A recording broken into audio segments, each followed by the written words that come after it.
பக்ரீத் பண்டிகையை முன்னிட்டு திண்டுக்கல் பேகம்பூர் பெரிய பள்ளி வாசலில் 2000க்கும் மேற்பட்ட இஸ்லாமியர்கள் சிறப்பு தொழுகையில் ஈடுபட்டனர். திண்டுக்கல்லில் பிரசித்தி பெற்ற பேகம்பூர் பெரிய பள்ளி வாசலில் இமாம் ரஃபீக் அகமது யூசுஃபி தலைமையில் சிறப்பு தொழுகை இன்று காலை 7:30 மணிக்கு தொடங்கி நடைபெற்றது. இதில் 2000க்கும் மேற்பட்ட இஸ்லாமியர்கள் கலந்து கொண்டனர். தொழுகையின் முடிவில் பக்ரீத் பண்டிகையின் நடைமுறைகள் மற்றும் நன்மைகள் குறித்து எடுத்துரைக்கப்பட்டது. தொழுகையை நிறைவேற்றிய பின் இஸ்லாமியர்கள் ஒருவருக்கு ஒருவர் தங்களது வாழ்த்துக்களை கட்டி தழுவி தெரிவித்துக் கொண்டனர். இதனைத் தொடர்ந்து இறைவனுக்காக தங்களின் கடமையை நிறைவேற்றும் வகையில் ஆடுகளை அறுத்து அதன் இறைச்சிகளை ஏழை எளிய மக்களுக்கு வழங்கி தியாக திருநாள் கடமையை நிறைவேற்றினர். யூசுஃபியா நகர், ஜின்னா நகர், பேகம்பூர், முகமதியாபுரம், நாகல் நகர், சந்துக்கடை, மவுன்ஸ்புரம், குள்ளனம்பட்டி உள்ளிட்ட நகரின் பல்வேறு பள்ளிவாசல்களில் இன்று சிறப்பு தொழுகை நடைபெற்றது. இங்கும் ஏராளமான இஸ்லாமியர்கள் கலந்து கொண்டு தங்களது கடமைகளை நிறைவேற்றினர்.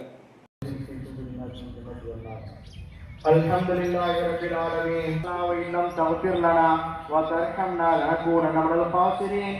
அல்லாஹும்ம லா சஹல இல்லா மா ஜஅல்தஹு சஹலா வ அன்ஜிரீன். வல்ஹம்துலில்லாஹி அஸாயிம மக்ஃபிரத்திக வல் கனிமத மின் குல்லி ரபனா வல் இல்லா கஃபர்தா வ லா ஹம்ம இல்லா ஃபரஜ்தா வ லா தைன இல்லா அதைதா வ லா மன்னா நஊது பிக மினல் ஹம்மி வல் ஹுஸ்னி வ நஊது பிக மினல் அஜ்ஸி வல் கஸ்ரி வ நஊது பிக மினல் ஜுப்னி வல் புக்லி வ நஊது பிக மின் غلبة الدين الشقاء وسوء القضاء وشماتة الأعداء.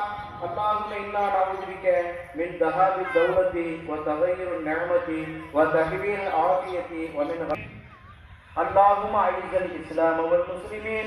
اللهم أذل الشرك والبدعة والكفرة والمشركين وانصرنا على القوم الكافرين.